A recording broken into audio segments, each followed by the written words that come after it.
US President Donald Trump, mga kapatid, nauubos na daw ang pasensya, no, sa Iran, sa Iran. At pinag-iisipan na gumawa ng mga karagdagang aksyon, mga tol, para pigilan ang pagpapayaman ng Iran sa mga components o sa mga sangka para makabuo ng isang nuclear weapon, no? Ayon yan kay Vice President JD, mga kapatid, no? Sabi rito sa report, nagpatawag ng meeting si US President Donald Trump pagdating mula sa G7 Summit sa Canada upang talakayin ng umiiral na sigalot sa Middle East. Alamin natin tong balitang ito, mga kapatid, at bago yan, huwag mong kalimutan mag-subscribe. Click mo na rin ang notification bell para ma-notify ka whenever na may mga bago tayong reaction video tulad nito. Again, mga kapatid, sabay-sabay tayong manonood ng balita, sabay-sabay tayong pwede magbigay ng komento, reaksyon. Hindi ako magbabalita sa inyo, manonoorin natin to. Syempre magko-komento tayo, kaya nga reaction video, di ba? And commentary. Alright, so kung pinopost ko yan, ganun talaga. Kung gusto ninyong panoorin ng buo yung balita, pwede naman kayong pumunta mismo doon sa news channel, mga tol, no? Pero dito, kung gusto mong makisali sa ating talakayan, magbigay ka ng iyong opinion at reaksyon, comment ka lang sa comment section sa ibaba. Alright, so wag na natin patagalin pa, panoorin na natin to, mga tol. Nauubos na ang pasensya ni US President Donald Trump sa Iran. Ayon kay Vice President J.D. Vance, bunsod nito maaring magpasya ang American Chief Executive na gumawa ng karagdagang aksyon laban sa pagpapayaman ng Iran sa uranium. So pwede silang mga tol, no? Magpadala na rin ng mga karagdagang suporta dito sa Israel para tuluyan ng bakbakan at tuluyan ng lupigin itong Iran. Dahil nga ang sabi ng Prime Minister ng Israel, ang tanging paraan na lamang daw, mga tol, para matapos itong sigalot is kailangan ma-eliminate na yung supreme leader ng Iran. Mga tol, no? Ano sa tingin ninyo? At si Donald Trump mismo, US President Donald Trump, ay nagbabala sa lahat ng mamamayan na evacuate na ang Tehran, mga tol. Agad nagpatawag ng meeting si Trump pagdating mula sa G7 Summit sa Canada upang talakayin ang umiiral na sigalot sa Middle East. Hindi pa malinaw sa ngayon kung planong samahan ng Estados Unidos ang Israel sa laban nito. Yan, hindi pa malinaw Sa Iran. Pero mga kapatid, dito sa ibang balita, tingnan natin. Mula rito sa Inquirer.net, no, nakausap ng mga reporter si Trump habang nakasakay siya doon, syempre sa presidential plane. Hindi hinahanap o hindi ang pakay ni Trump ay ceasefire. Ang gusto niya, real, permanent end. No? Yun ang gustong mangyari ni Trump sa nangyayaring kaguluhan dito sa pagitan ng Iran at saka ng Israel. So panoorin natin to, mga kapatid. You just posted right before we took off that you're not leaving because of a ceasefire. Why are you? Can you elaborate? We're looking at better than ceasefire. No, kasi pag sinabing ceasefire, tigil putukan lang 'yun, pero hindi 'yun nagga-guarantee na tapos na ang gera. 'Di ba? Pwedeng nagpapalakas ano pa nga 'yan, mga tol, yung ceasefire. Paraan pa nga yan para makapagpalakas pa ulit yung mga kalaban at yung dalawang panig Kasi ganyan yung nangyayari, mga tol, dito sa Pilipinas. Kaya nga humaba ng mahabang panahon yung sigalot dito sa Mindanao. Kasi eto mga tol, bata pa lang ako, nakikita ko na yun Babakbakan ng mga sundalo, yung mga rebelde. So matatalo na ng mga sundalo yung mga rebelde. Panahon pa nga ni Erap, mga tol, nakakuha niyo isang kampo Isang kampo ng mga Abu Sayyaf ata yun, basta nakuha niyo yung kampo. Tapos ceasefire. Siyempre habang ceasefire, mga tol, tigil putukan, yun yung panahon na nagpapalakas ulit yung mga rebelde. Doon ulit nagpapalakas yung mga kalaban ng sundalo. Siyempre nagpapalakas din yung mga sundalo. Kapag malakas na, parehong panig, magsisimula na naman yung labanan. No? Kung kailan matatalo na yung isang panig, biglang ceasefire ulit. Tigil. So babalik ulit doon sa pagpapalakas ulit. Nagcha-charge, 'di ba? So dito, mga tol, ayaw ni Donald Trump ng ceasefire. Ang gusto niya, real end. Ayon nga rito sa title, Trump says looking for real end. Totoong katapusan na daw, hindi ceasefire, no, sa Iran and Israel conflict. We're not looking for a ceasefire. I didn't say I was looking for a ceasefire. I didn't say I was looking for ceasefire. That was Emmanuel, nice guy, but he doesn't get it right. We're looking for better than ceasefire. Better than a ceasefire. What specifically is better than a ceasefire? What are you looking for here? An end, Ano yan? a real end, not a ceasefire. Not a An end. ceasefire, So ano yan? something that would be permanent. So something that will be permanent Yeah, or or giving up entirely is okay. giving up entirely. That's okay too.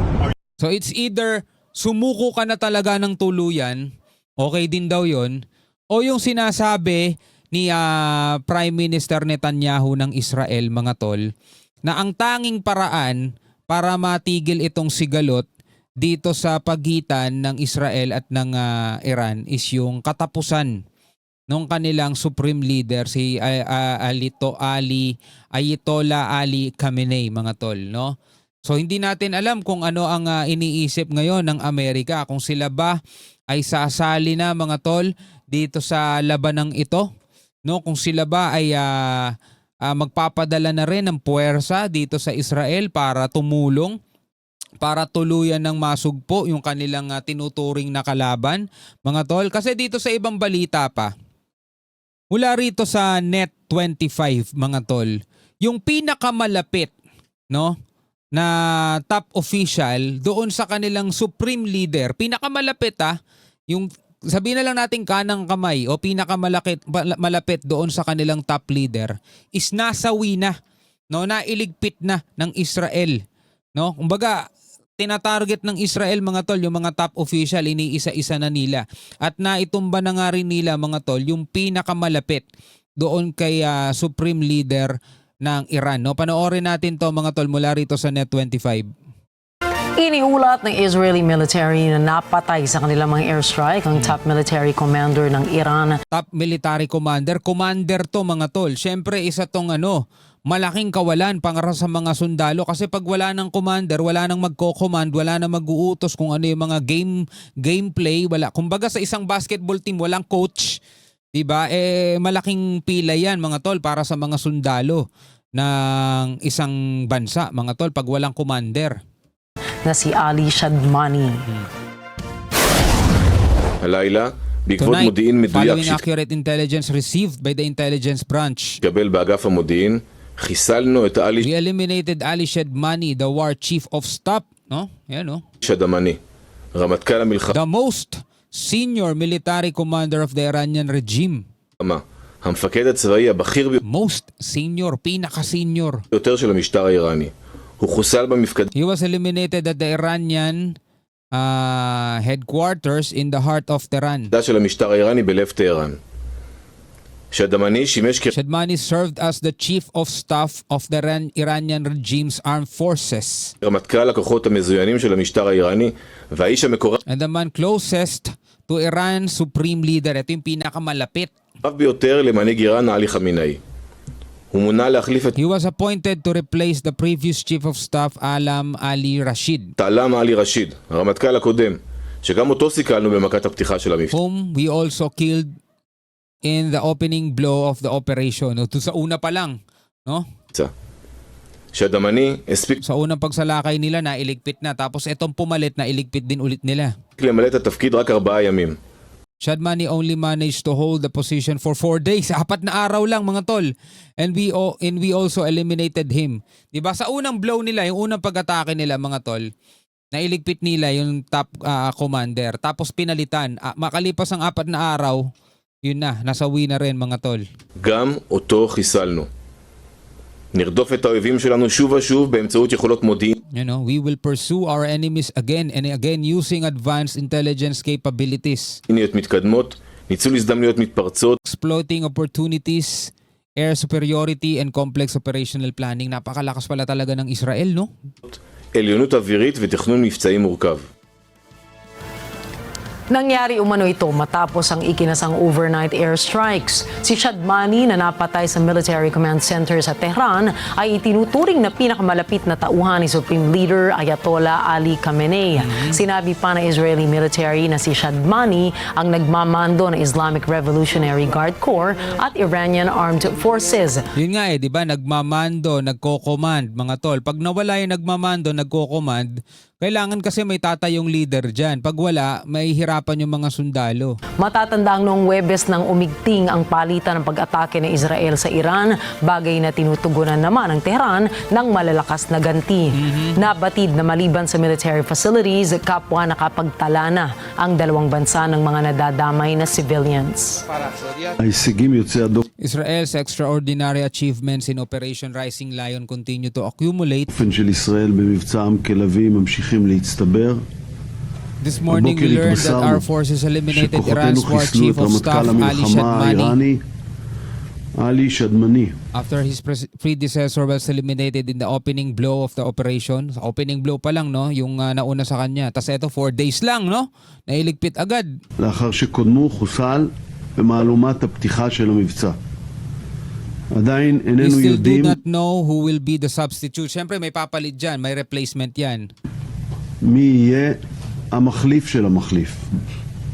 הייתי ממליץ למי I would advise anyone who is kung sino nang ma-opera ng posisyon שהתפקיד יוצע לו na to consider carefully siguro yung susunod na salita rito. לשקול היטב.